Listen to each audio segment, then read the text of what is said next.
নমস্কার, কলাকানন শিল্প ও সাংস্কৃতিক গ্রুপের ইউটিউব চ্যানেলে আপনাদের সকলকে স্বাগতম। আমরা টিম কলাকানন, আর আমাদের অন্যান্য বিভাগের মধ্যে অন্যতম এই বিভাগ কাহিনী বাহিনী। রহস্য, রোমাঞ্চ, প্রেম, কৌতুক এবং ভয়ের সাথে জুড়ে থাকুন আমাদের এই কাহিনী বাহিনী সিরিজের সাথে।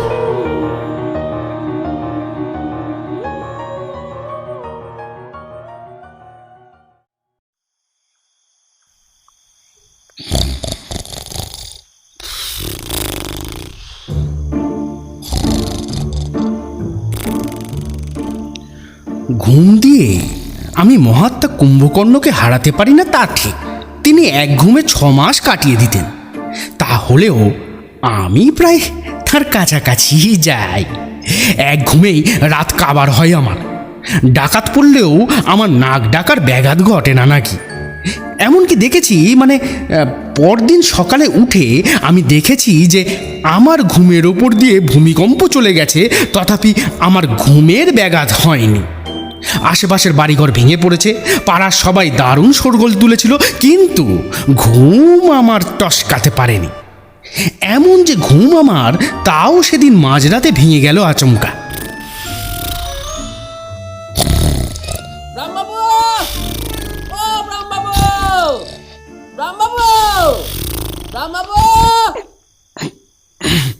ধর্মর করে উঠে বসলাম বিছানায়। একটানা একটা আর্তনাদ ধাক্কা মারছিল সদরে, ভেঙে ফেলছিল যেন দরজাটা। ব্রাহ্মবাবু? ব্রাহ্মবাবু আবার কে রে বাবা? কার এই নাম ডাক? এই নামওয়ালা তো কেউ থাকে না এই বাসায়।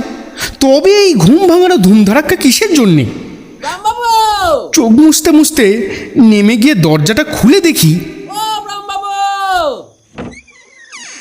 শ্রীমান গোবর্ধন চন্দর। আরে গোবরা হয়ে আছে এই রাত দুপুরে ডাকাত পড়ার মতন ডাক ছাড়ছিলে কেন? কি হয়েছিল কি?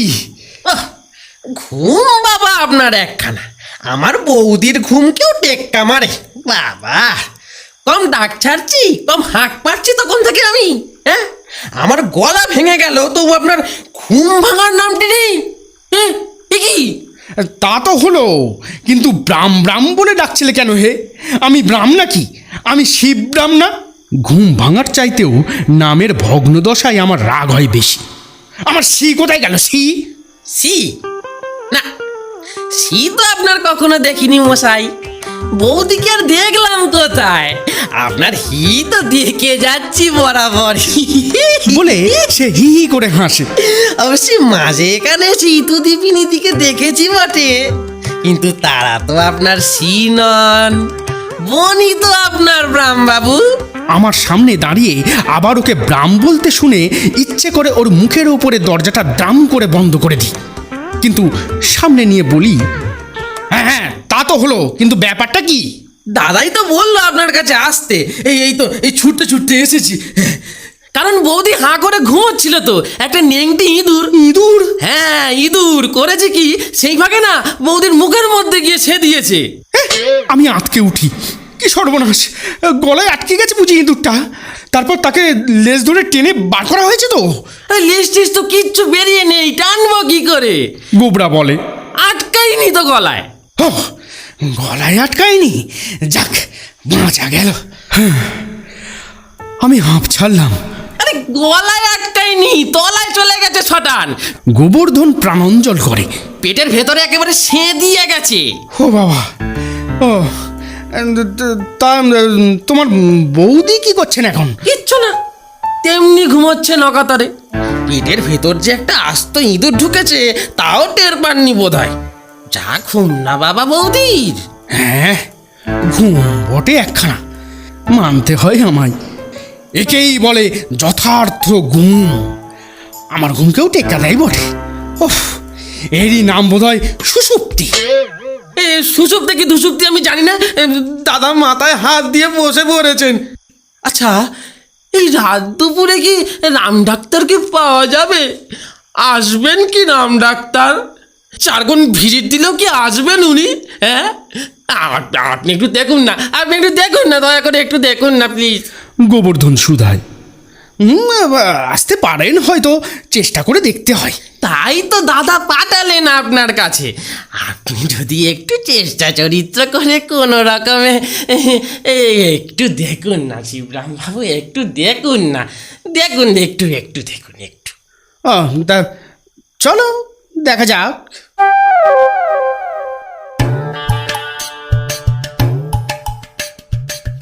সরি, গল্পের মাঝখানে বিরক্ত করতে আসার জন্য খুবই দুঃখিত।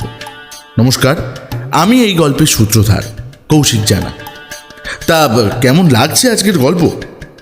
ওহো, গল্পের নামটাই তো বলা হয়নি। শুনছেন কলাকানন কাহিনী বাহিনীর আজকের নিবেদন। প্রখ্যাত লেখক সাহিত্যিক শিবরাম চক্রবর্তীর লেখা ম্যাও ধরা কি সহজ নাকি?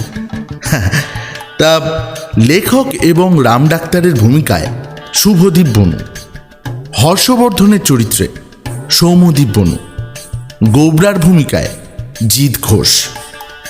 গল্পটি পরিচালনা এবং পোস্টার ডিজাইন করেছেন শুভদীপ বনু, সম্পাদনায় সৌম্য এবং জিৎ, এবং স্পেশাল এফেক্টসে পাপ্পু।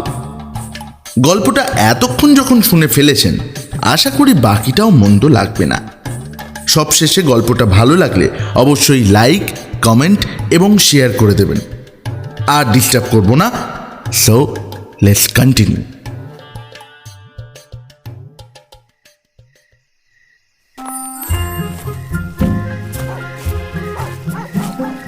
রাম ডাক্তারের বাড়ির সামনে গিয়ে খাড়া হলাম আমরা।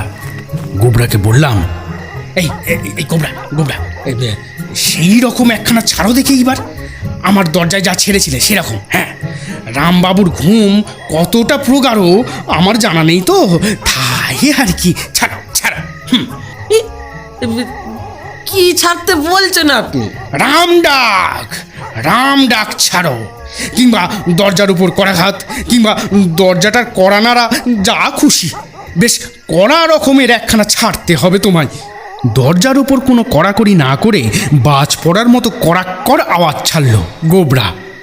তার বাবু!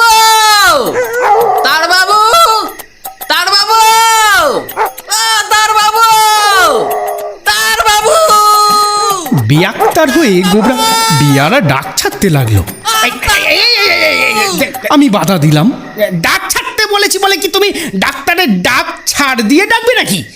তার বলে ডাকলে হেনস্থা হবে ভেবে ডাক্তারবাবু রাগ করতে পারেন। বাহ, আপনি তো ডাক ছাড়তে বললেন না, তাই তো আমি ডাক ছেড়ে অবাক হয়ে যায় সে আমার কথায়।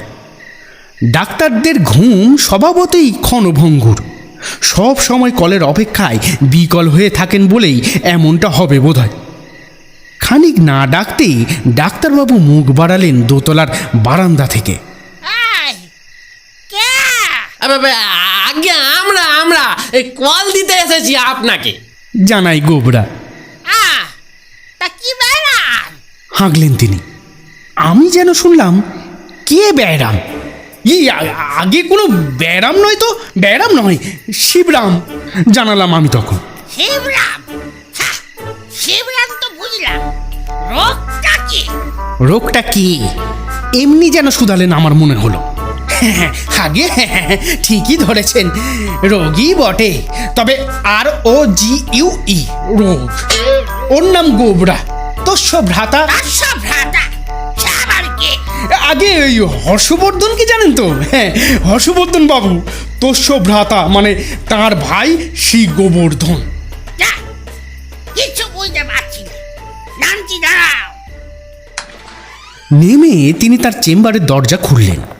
ভেতরে ঢুকলাম আমরা। গোবরা বেশ বিশদ করে তার বৌদির ব্যাপারটা বলল। তোমার বৌদি এখন কি করছেন? কিছু না, তেমনি বেঘরে ঘুমাচ্ছেন। হ্যাঁ করে ঘুমাচ্ছেন? তাহলে এক কাজ করো, তার ওই হাঁ করা মুখের সামনে ইঁদুর ধরার কল পেতে রাখো, একটা ইঁদুরের খাবার দিয়ে কলটায়। খাবারের লোভে আপনি বেরিয়ে আসবেন ইঁদুরটা। তা তো আসবে, কিন্তু এত রাত্রিরে এখন কল পাবো কোথায়? হ্যাঁ ইঁদুর ধরার কল তো নেই আমাদের বাড়ি। হ্যাঁ তাহলে এক কাজ করো গে, পাতে পড়ে থাকা রুটির টুকরো সুতোয় বেঁধে বৌদির হাঁয়ের সামনে নাড়তে থাকো, বুঝলে? রুটির গন্ধ পেলেই এছাড়া তো বার করার কোনো উপায় দেখছি না। আর নিজ গুণে যদি না বেরোয়। বলে ডাক্তারবাবু নিজ রূপে প্রকট হন। এই রাত্রে আমার কলের ফি 4 ডবল, তা জানো? সে তো জানি। আচ্ছা তাই দেবক্ষণ। বেশ বেশ, যাচ্ছি আমি খানিক বাদে। তৈরি হতে আমার একটু টাইম লাগবে। তুমি গিয়ে ততক্ষণ রুটির টুকরোটা নাড়াতে থাকো নাকের গোড়ায়। নিঃশ্বাস প্রশ্বাসে রুটির গন্ধ পেটে গেলেই বেরিয়ে আসবে ইঁদুরটা। আমার যাওয়ার আগেই হয়তো। ঠিক আছে, আমি না হয় রুটির টুকরোটা নাড়ছি গিয়ে, কিন্তু আপনি আসুন, আপনি না এলে দাদা ভরসা পাচ্ছেন না। বলে গোবরা ছুটতে ছুটতে চলে যায়, বলে যায় আমায় ডাক্তারবাবুকে সঙ্গে করে নিয়ে যেতে।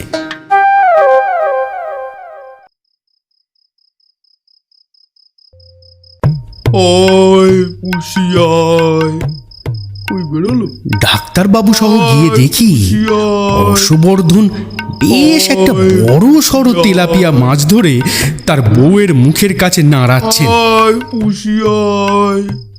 জলজ্যান্ত তেলাপিয়াটা নড়ছিল, তার উপরেও তাকে ধরে তিনি নাড়াচ্ছিলেন আবার, আর তার বউ ঘুমিয়ে যাচ্ছিলেন বেমালুম। এই রাত্রিরে আপনি জ্যান্ত তেলাপিয়া পেলেন কোত্থেকে মশাই? হাট বাজার তো সব বন্ধ এখন। মানে আসলে তেলাপিয়া মাছ আমাদের চৌবাচ্চায় জীবনও থাকে জানান তিনি। আমার বউ তেলাপিয়া মাছের ভারী ভক্ত কিনা, তাই একটু নাড়াচ্ছি। এই, আমি রুটির টুকরো নাড়াতে বললাম না? ডাক্তারবাবু এবার আমার চেয়েও অবাক। রুটির বদলে এই মাছ আমদানি করা হলো কেন? মাছের গন্ধে কি ইঁদুর বেরোয় নাকি? ডাক্তারবাবু, হয়েছে কি শুনুন তাহলে। বলতে শুরু করলেন হর্ষবর্ধন। আমার বউ হাঁ করে ঘুমোচ্ছিল তো, মানে হাঁ করেই ঘুমায় রোজ, ভারী বদভ্যাস। এই বউয়ের মুখ বুঝে কার সাধ্য? ঘুমোয় হাঁ করে, আর জেগে থাকলে হা হা করে। জানি জানি জানি জানি জানি, বউদের চিরকালের হাক আর জানা আছে আমার। বাধা দেন ডাক্তার। আমি কি বলেছিলাম? শুনুন না, বাধা দিয়ে বলে যান হর্ষবর্ধন। বলছি ইঁদুররা গর্তের থেকে বেরোয় জানেন বোধহয়, আর গর্তের ভেতরেই গিয়ে সেদোয়, তাও আপনার নিশ্চয়ই জানা আছে। কে না জানে। এখন দেখছেন তো বউয়ের আমার কত বড় হাঁ, অমন ফাঁক পেলে কত মশা মাছি সেদিয়ে যায়। এই তো ইঁদুর। জানি জানি জানি, ফাঁক পেয়ে সেজে গেছে ইঁদুরটা, শুনেছি আমি, ভালো করে জানা আছে আমার। অধীর হয়ে ওঠেন রাম ডাক্তার। আর ইঁদুরটা সেদিয়ে যেতেই না আমি এই গোবরাকে পাঠিয়েছিলাম আপনাকে খবর দেওয়ার জন্যে, কিন্তু সে চলে যাওয়ার পরে হয়েছে কি? বলতে গিয়ে হর্ষবর্ধন রোমাঞ্চিত হন। আরে কি হয়েছে বল না। আমি কি জানি, যে একটা বেড়াল। বেড়াল? হ্যাঁ বেড়াল উৎপিত ছিল শিকার ধরবার জন্যে, তাক করেছিল সে ওই ওই নেংটি ইঁদুরটাকে ধরবার জন্যে। তাকে দেখতে পেয়ে সে তাড়া করেছে, আর ইঁদুররা ভয় পেলেই তো গর্তের মধ্যে গিয়ে সেদোয়। সামনে হাঁ করা আমার বউকে পেয়ে নিজের গর্ত মনে করেই হয়তো বা সেজিয়ে গেছে, জানা কথা। ছাড়ুন ছাড়ুন এসব, আসল কথায় আসুন, আসল কথায়। রাম ডাক্তার ব্যায়ামের গোড়ায় যেতে চান। হ্যাঁ, আসছি আসছি। মানে আর তারপরেই ইঁদুরটাকে তাড়া করে বেড়ালটাও বউয়ের পেটের মধ্যে গিয়ে ঢুকেছে। আস্ত একটা বেড়াল চলে গেল পেটের মধ্যে, আর উনি টের পেলেন না আদেও? ঘুম ভাঙলো না আর? বলেন কি? এমনই ওর ঘুম মশাই, হাতি চলে গেল টের পাবে কিনা কে জানে। আরে লেজ ধরে টানলেন না কেন বেড়ালটা? তখনই টানলেন না কেন? আরে মশাই শুনুন না, গিয়েছিলাম টানতে, কিন্তু দেখলাম লেজ ফেজ কিছুই বেরিয়ে নেই, সব সমেত চলে গেছে পেটের তলায়, গলার এদিকে বেরিয়ে নেই কিছু। তাই গোবরা এসে যখন রুটির টুকরো নাড়াবার কথা বললো, আমি বললাম আর ইঁদুরের জন্য ভেবে কি হবে ভাই, এখন বেড়ালটাকে বার করা দরকার। যা যা যা যা, তো বাচ্চার থেকে একটা তেলাপিয়া মাছ ধরে নিয়ে আয়। খোদার ওপর খোদকারি করবার মতন হর্ষবর্ধন ডাক্তারের ওপর ডাক্তারি করার ব্যাখ্যা দেন। তাই এই যে এই মাছটা ধরে মুখের কাছে নাড়ছি, আপনার প্রেসক্রিপশনটাই একটু পাল্টে নিলাম। বেড়ালটা বেরোলে সেই ইঁদুরটাকে মুখে করেই তো বেরোবে নাকি? Critical case. এই রোগিনীর অবস্থা কেমন দেখি, একবার দেখি। রাম ডাক্তার তাঁর স্টেথিস্কোপ বার করে। স্টেথিস্কোপটা ওহ বাবা, এমন রোগী এর আগে আমি কখনো পাইনি। হাহ, বিলকুল আনকোড়া বিচ্ছিরি বেড়াল। মুখ বিকৃত করে তিনি জানান, কিন্তু স্টেথিস্কোপ তো বুকে বসাবার, অথচ তিনি সেখানে না বসিয়ে কলের চোঙটা মেয়েটির পেটেই বসান।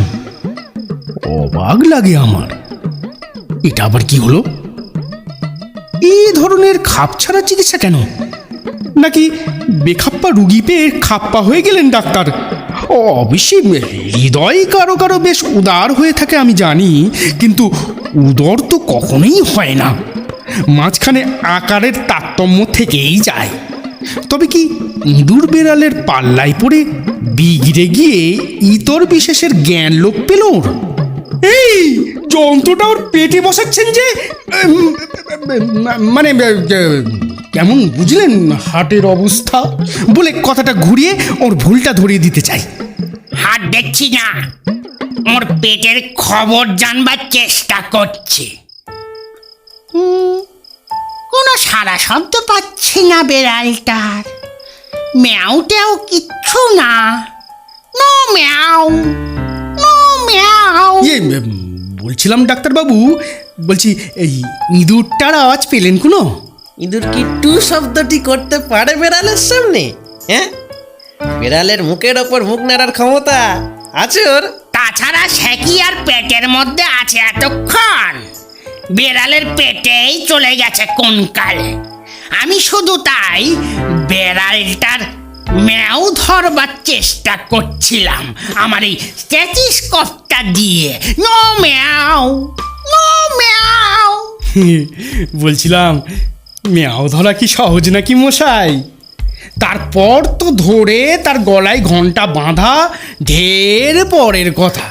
পৈটিক জাস্টিস করার পর ডাক্তারবাবু উঠে দাঁড়ালেন, হাত বাড়ালেন নিজের ফিজের জন্য। এই ওকে অমনি ঘুমোতে দিন, এখন ঘুম ভাঙাতে যাবেন না যেন কেউ। খেপেছেন? এক ক্ষেপেই নিজের জবাব সেরে দেন হর্ষবর্ধন। কে ভাঙাবে ওর ঘুম? বলতে গিয়ে শিউরে ওঠে গোবরা। ঘুম ভাঙলে বৌদি কি রক্ষে রাখবে নাকি কারোর? হ্যাঁ বাবা, না না না না না, ঘুমন উনি যেমন ঘুমাচ্ছেন, ডিস্টার্ব করবেন না যেন ওকে, রাত ভর ঘুমন।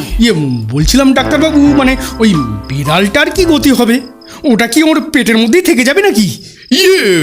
মানে মেয়েদের পেটে কোনো কথা থাকে না, কথায় আছে কিন্তু একটা বেড়াল তো চারটিখানি কথা না। বলে হর্ষবর্ধনবাবু স্বীয় অভিমত ব্যক্ত করেন।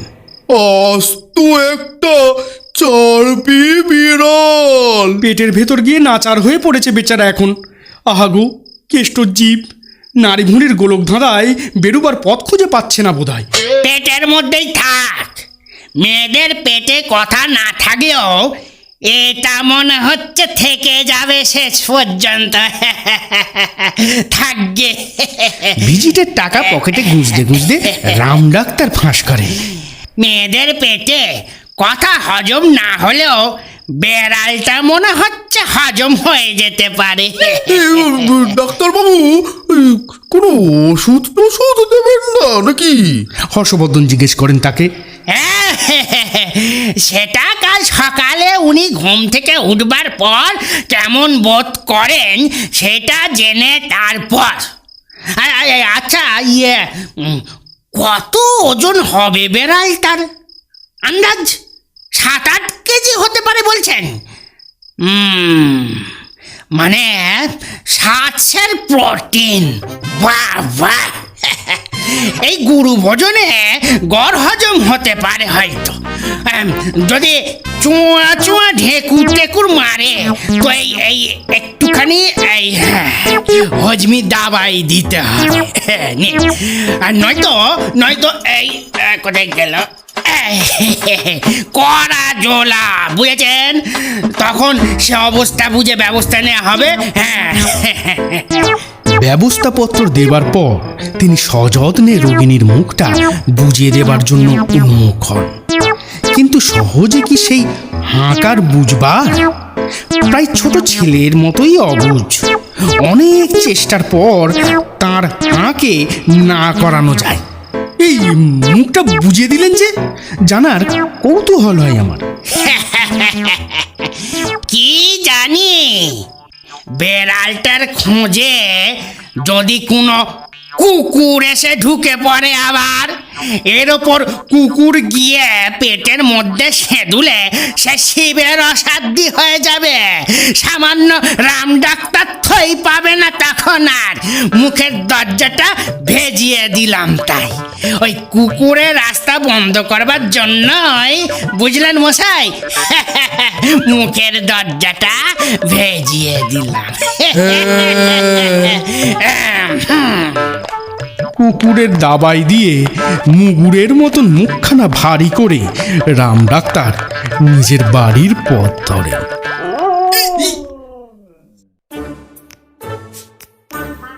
শুনছিলেন আজকের গল্প প্রখ্যাত লেখক সাহিত্যিক শিবরাম চক্রবর্তীর লেখা ম্যাও ধরা কি সহজ নাকি। যাই হোক, ওই আগে যা বলেছিলাম, গল্পটা ভালো লাগলে অবশ্যই লাইক, শেয়ার এবং কমেন্ট করে দেবেন। সবাই ভালো থাকবেন, সুস্থ থাকবেন। আমাদের পাশে থাকার জন্য অসংখ্য ধন্যবাদ।